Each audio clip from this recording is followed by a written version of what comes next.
ẹ̀yin èèyàn wa ẹ máa tún kú bójú ọjọ́ ṣe rí lápàtọ̀dọ̀ yín o lórí gbogbo gbàgbọ́sí tó ń lọ lórí gbogbo rògbòdìyàn tó ń lọ lágbolé fújì ẹ tún wá gbọ́ àwọn àṣírí lọ́lọ́kan òjọ̀kan tí ìkan nínú àwọn ogunlọ́gọ̀ fáǹsì olóògbé Sikiru Ayinde Barrister tí wọ́n tó tú Alhaji Tajudeen Ọlárẹ̀wájú tá a lè pè ní ìkànnì àwọn fans tó bá olóògbé Sikiru Ayinde Barrister tí wọ́n bá wọn lò gbà lásìkò tí bàbá yìí wà láyé ẹ wá gbọ́ àwọn àṣírí tí wọ́n tú nípa àwọn ìgbàlódé olórin fújì àwọn ìgbàlódé olórin fújì tó ṣe pé majority wọn gan ni ò mọ tó ń pè ní orin fújì kíkọ nítorí wọ́n ní ẹni tó bá máa kọrin fújì gangan tá a kọ bí originator orin fújì ṣe kọ orin fújì ajiwere á sì mọ bó ṣe ń jiwere wọ́n ní lóòótọ́ aláwọn kan tó ṣe pé wọ́n ń claim pé àwọn jiwere rí ṣùgbọ́n tó ṣe pé wọn ò mọ bó ṣe ń jiwere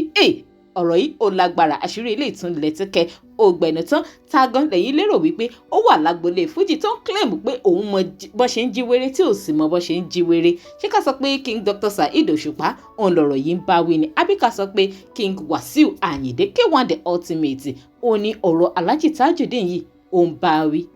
ó ní agbára ẹ máa bá mi jù dáhùn tìyín sí kọ́mẹ́ǹtì Alhaji Tajudeen wọ́n tún tẹ̀síwájú wọ́n tú àwọn ọ̀rọ̀ yìí wọ́n tú débi wípé majority àwọn olórin fújì tí wọ́n kóra wọn jọ lénìí tí wọ́n sọ pé àwọn ṣe club tó ń celebrate nǹkan tí wọn ò mọ̀ wọ́n ní majority wọn ni wọ́n fojú gan ni ẹni tó ń pè ní olóògbé Sikiru Ayinde Barrister rí lásìkò tí bàbá yìí tó wà láyé wọ́n ní majority wọn ni ò rí Barrister sójú rí bí báwo lẹ ṣe wá expect wípé kàn mọ̀ tó ń pè ní orin fújì kíkọ ẹ wò ọ̀rọ̀ pọ̀ nínú ìwé kọ́bọ̀ nínú fídíò ẹ̀yin èèyàn Alhaji Tajudeen wọ́n tú iṣu yìí wọ́n tú désàlẹ̀ kòkò ní láìsẹ́kù ẹ̀yọ kan báyìí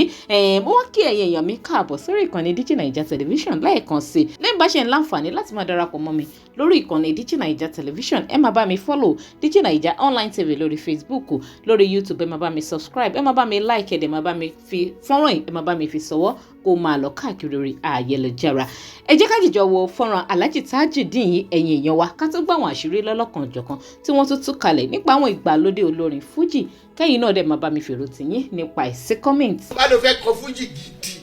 tó bá kọ fújì o wà á jíwèrè àwọn kan wà náà tó jí nǹkan kan tó làwọn ń jí o but gbogbo àwọn tó kọrin lẹ́yìn tó kọrin nígbà tó Alhaji ń kọrin gbogbo wọn pátá irú àwọn Alhaji Wahidi Akàngbé irú àwọn Alhaji Fatai Adio irú àwọn Alhaji Love Asisi irú àwọn Alhaji Ìṣọ̀lá Dàrẹ́ gbogbo wọn yẹn náà jí wéré ẹ̀ sọ sí pé oríṣiríṣi club ló wà gbogbo àwọn táwọn celebrate gbogbo àwọn club tẹ̀ ń sọ yìí ìmí ò rálàjì sójú rí inú wọn àwọn tó rí rí àwọn náà pọ̀ jù tó rí rí àwọn náà pọ̀ jù ń táwàtà ti rí àbáwọn tó ti ṣe rárá sí tá à ń sọ òun ló inspire wọn Alhaji fẹ́ràn kó máa sọ̀rọ̀ kú púpọ̀ tábánikà máa sọ tó ti sọ̀rọ̀ kú ilẹ̀ máa ṣú àmọ́ kálẹ̀ àǹfààní láti lè sọ àwọn nǹkan bòmíì tálàjì tó ti ṣe fún ní ṣe wá sí ṣé èyí tó fi bọ́kùnrin ní ká sọ ni àfi tó fi bóbìnrin ní ká sọ ni ṣé kábẹ̀rẹ̀ tó ti bóbìnrin ní bóyá ká sọ fáwọn ìjọba wa kọ́ lọ sí gbogbo kọ́ lọ sí Amẹ́ríkà bíi London kọ́ àwọn lecturer wá sí bíbáyìí kọ́ wọn máa lecture àwọn èèyàn báwọn èèyàn ṣe gbọdọ̀ máa hùwà. People are just behaving. I'm sorry, that is something. People are just behaving like animals. We can do it if they do, third official salary reconstruction. Senator Babayi gba 2 million lóṣù. To me, it's still reasonable.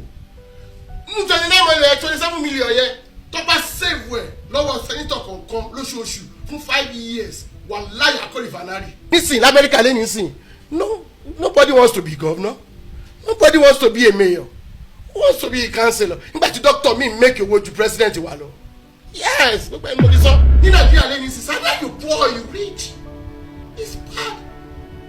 Kò jẹ́ kí àwọn táwa ní diaspora kò jẹ́ káwọn òyìnbó kò jẹ́ kọ́ wọ́n rí wà